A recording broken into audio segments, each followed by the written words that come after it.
नमस्कार। आज हम गोस्वामी तुलसीदास जी के लिखे महाकाव्य रामचरितमानस के एक ऐसे हिस्से की बात करने वाले हैं जहां शब्द बाणों से भी ज्यादा तीखे हो जाते हैं। जी हां, हम बात कर रहे हैं राम लक्ष्मण परशुराम संवाद की, जो हिंदी साहित्य के सबसे नाटकीय, सबसे जबरदस्त संवादों में से एक माना जाता है। तो चलिए उस कहानी की तह तक चलते हैं जहां सिर्फ एक धनुष के टूटने से तीन महान हस्तियां मर्यादा पुरुषोत्तम राम, तेजतर राज लक्ष्मण और महाक्रोधी परशुराम आमने सामने आ जाती हैं। और ये कहानी सिर्फ गुस्से की नहीं है, बल्कि ये बुद्धि, विवेक और सब्र की एक बहुत बड़ी परीक्षा भी है। अच्छा, इस पूरे टकराव की जड़ को समझने के लिए हमें थोड़ा पीछे चलना होगा, मिथिला के राजा जनक के दरबार में। वहां राजकुमारी सीता के स्वयंवर की तैयारी चल रही थी, लेकिन ये कोई मामूली शादी का समारोह नहीं था। शर्त बहुत सीधी सी थी। जो भी भगवान शिव के दिव्य धनुष, जिसका नाम पिनाक था, उस पर डोरी चढ़ा देगा, वही सीता से विवाह करेगा। अब बड़े बड़े शूरवीर राजा महाराजा आए, लेकिन कोई उस धनुष को हिला तक नहीं पाया। फिर बारी आई अयोध्या के राजकुमार श्री राम की। उन्होंने जैसे ही धनुष उठाकर डोरी चढ़ाने की कोशिश की, वो धनुष एक भयंकर गड़गड़ाहट के साथ टूट गया। कहते हैं उसकी आवाज से पूरा ब्रह्मांड गूंज उठा और महेंद्र पर्वत पर तपस्या कर रहे एक बहुत ही गुस्सैल ऋषि की तपस्या भंग हो गई। अपने इष्ट देव भगवान शिव के धनुष टूटने की खबर जैसे ही परशुराम तक पहुंची, वो गुस्से से आग बबूला हो गए। हाथ में अपना वो मशहूर फरसा लिए, क्रोध में जलते हुए वो सीधा सभा में आ धमके। उनका वो भयानक रूप देखकर तो वहां बैठे सभी लोग डर के मारे कांपने लगे। परशुराम आते ही गरजते हैं और अपनी मांग साफ साफ रखते हैं, सुनो राम, जिसने भी शिव का धनुष तोड़ा है वो सहस्त्रबाहु की तरह मेरा दुश्मन है। वो खुद इस सभा से अलग खड़ा हो जाए, नहीं तो यहां बैठे सारे के सारे राजा मारे जाएंगे। उनकी ये बात सुनकर पूरे दरबार में सन्नाटा पसर गया। अब जैसे जैसे परशुराम का गुस्सा बढ़ रहा था, वहां मौजूद अयोध्या के दोनों राजकुमारों राम और लक्ष्मण ने बिल्कुल अलग अलग तरह से जवाब दिया, और यहीं से उनके स्वभाव का अंतर साफ दिखाई देता है। एक तरफ श्री राम थे, जो बहुत ही विनम्रता और शांति से ऋषि को शांत करने की कोशिश कर रहे थे। वो कहते हैं कि धनुष तोड़ने वाला आपका ही कोई दास होगा।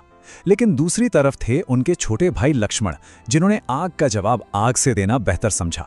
वो अपने व्यंग्य और तर्कों से परशुराम के गुस्से को और भड़का देते हैं।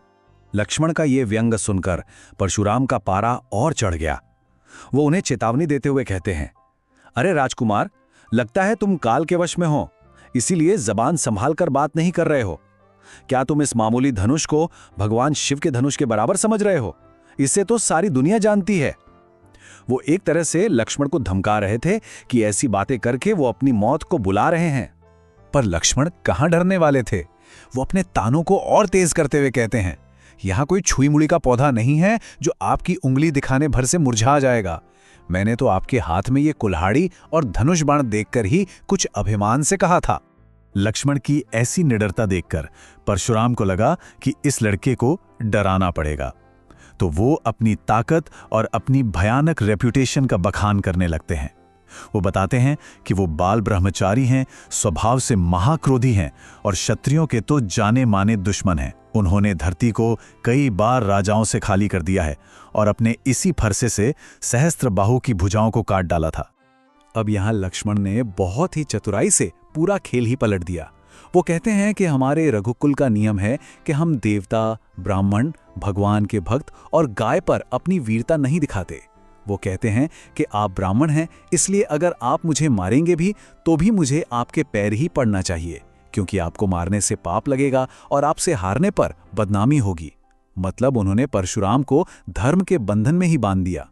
अब जब शब्दों की ये लड़ाई बिल्कुल अपने चरम पर पहुंच गई थी और ऐसा लग रहा था कि अब हिंसा होकर ही रहेगी, तब इस भयानक स्थिति को टालने के लिए राम लक्ष्मण के गुरु विश्वामित्र और फिर खुद श्री राम को बीच में आना पड़ा। माहौल को बिगड़ता देख विश्वामित्र आगे आते हैं और परशुराम से अनुरोध करते हैं, हे मुनि, साधु लोग बच्चों के गुण और दोष पर ज्यादा ध्यान नहीं दिया करते। वो परशुराम की समझदारी को जगाने की कोशिश करते हैं ताकि मामला शांत हो सके। लेकिन लक्ष्मण तो लक्ष्मण थे।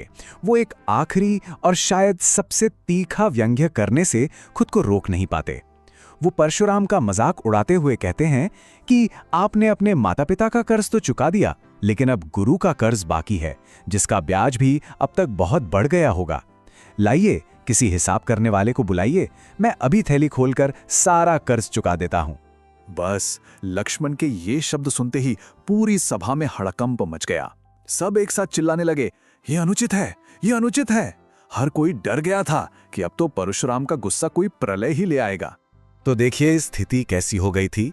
परशुराम का गुस्सा एक भड़कती हुई आग की तरह था और लक्ष्मण के शब्द उसमें घी डालने का काम कर रहे थे। ये देखकर मर्यादा पुरुषोत्तम श्री राम आगे बढ़े, बिल्कुल उस आग को बुझाने वाले ठंडे जल की तरह। और यहीं पर इस पूरी कहानी का बहुत ही शानदार समाधान होता है। श्री राम सिर्फ अपनी आंखों के एक इशारे से लक्ष्मण को शांत कर देते हैं और फिर अपने बेहद मीठे और शांत शब्दों से परशुराम के सारे गुस्से को शांत कर देते हैं। उनका ये शांत और सम्मान भरा व्यवहार आखिर में सभा में शांति ले आता है और ये साबित करता है कि विनम्रता बड़े से बड़े क्रोध पर भी जीत हासिल कर सकती है। तुलसीदास जी का ये सदियों पुराना संवाद आज भी हमें एक बहुत ही जरूरी सवाल पर सोचने को मजबूर करता है। किसी भी टकराव की स्थिति में ज्यादा ताकतवर क्या है, तीखी बुद्धि और हाजिर जवाबी या फिर शांत मन और ज्ञान? शायद इसका जवाब दोनों के सही संतुलन में ही छिपा है।